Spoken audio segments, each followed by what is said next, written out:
Let us jump back into the world of Lovecraftian horror and soak our wits with some twisted underwater terrors, the Deep One hybrids. If you haven't gone down the Cthulhu Mythos rabbit hole yet, you probably think of the Deep One hybrids as those weird fish people, super strong, slimy, and toothy, looking to barter human women for their riches. And while that is one of the Deep One's forever missions, there is a lot more to their story than that. In this video, we will explore these possessed, staggering creatures, their origins, purpose, and everything else from the top of their smooth fish-scaled body to the end of their webbed feet. Real quick, before we get into it, we have a small request. If you like our content, please support us by subscribing.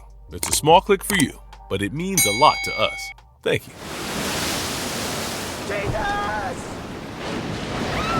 Who are the Deep Ones? In H.P. Lovecraft's Cthulhu Mythos, the Deep Ones are an alien species that live in the sea, but they do not keep themselves hidden. They have not only exposed their kind by walking on land, but also created symbiotic relationships with the people in the towns that flank their own underwater cities. However, these relationships are not exactly friendly or kind in nature. The Deep Ones are the worshippers of Father Dagon, Mother Hydra, and Cthulhu, the monstrous Holy Trinity, residing in the ocean's depths. With their humanoid form glossed over and accessorized with fishy amphibian features, this species fits right in with the Cthulhu Mythos theme. They are often described as giant men and frog hybrids that walk erect, as well as on all fours. They have glossy green or gray bodies with crested backs that resemble spiked fins. Akin to other sea creatures, they pack gills for respiration, sharp, shark-like teeth, and unblinking, globular fish eyes. They have white bellies and webbed hands and feet. The Deep Ones are, for all intent and purposes, immortal. They do not suffer the regular wear and tear that comes with age and will live forever unless, of course, someone decides to have a go at them. They will only die if subject to an attack or accident. The Deep Ones live in cities they have fashioned deep inside the ocean. The most prominent city is Yaha Intle, located near the infamous Innsmouth, off the coast of Massachusetts. The Deep One hybrids. Origin. The Deep One and their hybrids first appeared in Lovecraft's short story, Dagon, and then in greater detail in his novella, Shadow over Innsmouth. The two works were combined to create a screenplay for the later screen adaptation, Dagon. Shadow over Innsmouth is the only Lovecraft work distributed in the traditional book format. In 1936, the story begins in the fictional town of Innsmouth, which used to be a thriving lobster fishing town, but it has now become an eerie, deserted locale. We soon find out that the people living here look very strange. It is their popping round eyes that are their most unnerving feature. The Innsmouth folk are also not the warmest of people. In fact, many visitors had even gone missing in Innsmouth, like the government agents who had come to investigate what exactly was going on up there. Those agents never returned. The place became a mystery to the outsiders who rarely ventured in. Robert Olmsted, a historian who had come to uncover the secrets of Innsmouth, narrates this account, and in this process, he unmasks his own deep-down identity. Robert bumps into an old drunkard called Zadok, who gives him the inside story. He tells them that long years ago, the people of Innsmouth, led by a merchant named Obed Marsh, had made a pact with the Deep Ones, the underwater alien kind, that they would give them human sacrifices and women to mate with in exchange for gold jewelry and an abundance of fish in their waters. At one point, Obed Marsh's cult was arrested for the sick human sacrifices. This infuriated the Deep Ones, who thought that the people of Innsmouth had broken the pact. They came out of the sea in numbers and took the town to the cleaners. They wiped out half of Innsmouth's population. The survivors had no choice but to get back to their old relationship, trading their people with the Deep Ones for their bounty. The people bred with the Deep Ones, creating hybrid creatures, and these are now the ones hobbling around Innsmouth with their freaky gait. Robert doesn't fully believe Zadok. After all, Zadok does cut a sharp figure, but more of a senile Bizarro-like. But when Robert gets attacked by a mob of Deep One hybrids, he begins to take the old man's words seriously. Robert somehow manages to escape.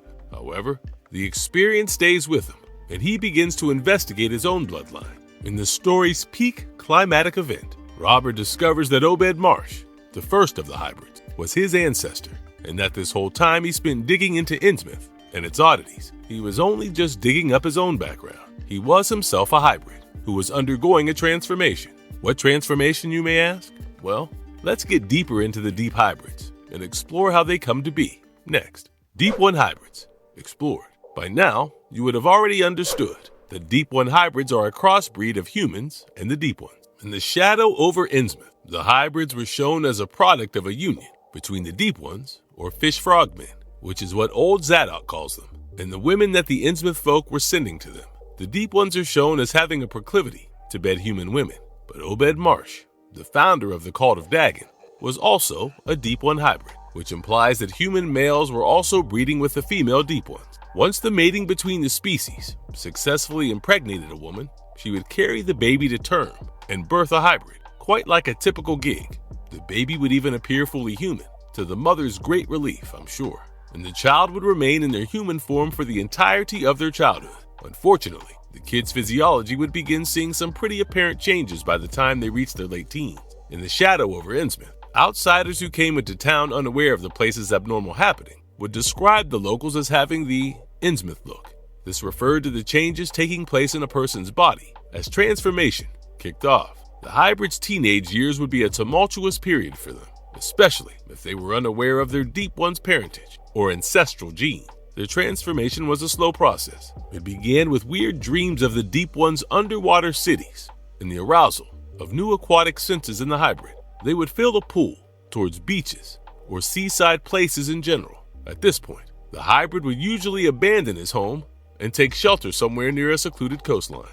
By the time this person would embark into middle age, their body would have become visibly transformed with fish or frog-like creatures, taking a massive psychological toll on the hybrid. Such persons would usually isolate themselves completely from society at large. Now, can you imagine yourself waking up one fine day to find that your skin has become a shiny green mesh? Your lips are protruding like rubber tires, and eyes bulging out of their sockets with a creepy twinkle. It's got to be tough. I mean, even if you look at a hybrid as a monster in the making, you couldn't help but feel pity for the poor guy. At this point, when his life is rife with confusion and depression, the final transformation would take place a few years later and fully convert the hybrid into a Deep One. This creature would now begin a new life in the depths of the sea. Here, he or she would start to accept and enjoy the culture of the deep and their newly found immortality. But every hybrid wasn't so lucky. As I mentioned earlier, the transformation is a huge psychological drain. Some hybrids may find themselves so scarred by it,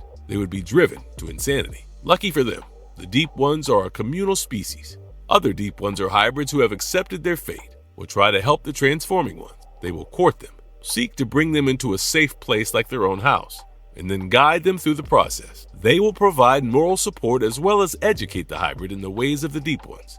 Unfortunately, there is a small percentage of hybrids that never reach full transformation. They are left dangling in the middle, a part human, part Deep One, who is too hideous for the sensibilities of both the species and does not find acceptance by either. Some children from the interbreeding of the Deep Ones and humans may not transform at all, further passing on the alien gene to their offspring. And one can only imagine what a shocking turn of events it'd be for a kid living in a normal family to one day start sprouting gills. Deep One hybrids, culture.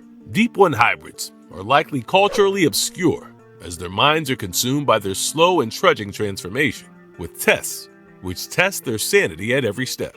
But if they accept what is happening to them, either with some help or otherwise, they begin to adapt to the culture of the Deep Ones. Let us pick out some common elements between the hybrids and the Deep Ones. The hybrids will begin to worship the three deities, Father Dagon, Mother Hydra, and Cthulhu. Dagon and Mother Hydra are the greatest of the Deep Ones, most colossal in form.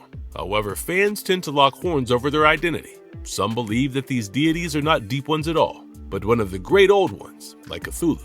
Well, that is something only a Deep One truly knows. The hybrids and Deep Ones of Yaha-Intle, the undersea city near Innsmouth, also worship three snake-like monsters known as the Silent Ones. The Silent Ones appear very different than the Deep Ones, not just in size, but also in physiology. They are 80-foot-long reptilian creatures with fish faces, tentacles for arms, and thick legs. They are amphibious like the Deep Ones, but the adoration they get from the latter is definitely not because of interspecies allegiance. It is probably due to their shared locale and the immense power they wield compared to the regular hybrids and Deep Ones. The Deep Ones are known to be one of the protectors of Cathyla, the secret daughter of Cthulhu. They keep their secret princess in utmost safety until she fulfills an age-old prophecy that requires her to give birth to her father, Cthulhu, again in case he dies. Strange, yes, but no more so than the entirety of the Cthulhu mythos. Ironically, this peculiar and grotesque nature of the mythos is what brings the fans in, myself included. The Deep Ones have their own set of servants called Shoggoths, the hideous gelatinous blobs that can shapeshift into various organs and things, and kill their enemies by enveloping them within their large protoplasm bodies and squeezing them out. Okay, so the Deep One hybrids have gained quite a pop culture presence, being a lot more relatable to people than their full-out monster counterparts. Up next, we've listed some of the places where you can catch them.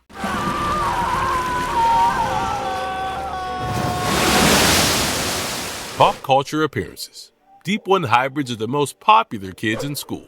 As far as media appearances go, they have been featured in movies, television shows, comics, and books. Let us start with their most famous media outing, the 2001 feature film, Dagon. Deep One hybrids were central to the plot of this Lovecraftian horror. It is about the journey of two holidaying couples sailing over the Spanish coast. Paul, the leading man, begins to have nightmares about a hot, evil mermaid who is supposed to represent a Deep One. A storm causes the boat to have an awful accident. Paul and his girlfriend, Barbara, make it to the shore. They reach a town called Mboka, but instead of finding help there, they find trouble. They get swamped by a mob of strange fish people. And I can tell you've already guessed these are the Deep One hybrids. The drunken old man who spills the beans in this film is called Ezekiel, not Zadok, as in the novel. He explains to Paul the secret of the fish people. The people of Mboka are all Deep One hybrids who had begun following Dagon. The movie follows the theme of the shadow over Innsmouth for the most part, but in this adaptation, it was Dagon who was taking the Mbokan women and creating the amphibious race, not his Deep Ones. Dagon was a decent attempt to recreate Lovecraft's work, even though the script is awkward and the performances equally sloppy. The 2020 movie, The Deep Ones, is also supposed to be a Lovecraftian horror rooted in the concept of the deep hybrid. A couple recovering from depression over a miscarriage takes a break and heads to the coast. They find the place filled with overtly friendly, eccentric people. They are supposed to be the Deep One hybrids but appear more like a mannish cult. A complete disservice that this film does to Lovecraft's work is that it is totally devoid of jump scares or any horror, which is the basic Lovecraftian vibe. The Japanese television drama Ultraman Decker featured a drama involving the Deep One hybrid in an episode called Lord Ragan. This episode attributed the strange happenings of Innsmouth and the hybrids to a species called the Ragans. Digimon Adventure 2 has an episode titled Call of Dagamon, which is themed after the Deep Ones and their hybrids in Innsmouth. As for books, comics, and stories, the hybrids have appeared in quite a few Hellboy and Marvel comics. The Innsmouth Legacy by Ruthanna Emrys is a book with a different take on Deep Ones. It shows the creature as humane and sympathetic beings, but we wonder, one suspicious brow firmly raised, how they came to mate with all those human women then. I know, it's all fiction. The role-playing game Call of Cthulhu features the hybrids and even explains why they were conceived. It says the pure breeding population under the sea had reached its limit, so to avoid interbreeding, the Deep Ones had to step outside. See, that's why population control is so important, fam. Call of the Sea and Skullgirl are some of the video games featuring the Deep One hybrids. Marvelous verdict. The Deep One hybrids are the offspring of human and Deep One interactions, and may one day change wholly into a sea-dwelling Deep One. They undergo a tough transformation, a gross ordeal they quickly forget when they fully transform and begin to live in the deep community. While they do not appear to be an outright menace, they are dangerous when threatened and protected by the Deep Ones, who know they will ultimately find their way into the sea. As with most of Lovecraft's Cthulhu mythos, the story of the hybrids conjures the fear associated with unknown things. If you wish to experience the dread the Deep One hybrids invoke, you must pick up H.P. Lovecraft's original novel rather than watch the movie adaptations, which somehow have not been able to encapsulate the fullness of a Lovecraftian horror adventure. That's all from us for now. Don't forget to tell us which is your favorite gluttonous monster from the Cthulhu mythos in the comments section below. If you like this video, please smash the like button and subscribe if you haven't already. Bidding you adieu with a Tentacle 5 here. Be safe now.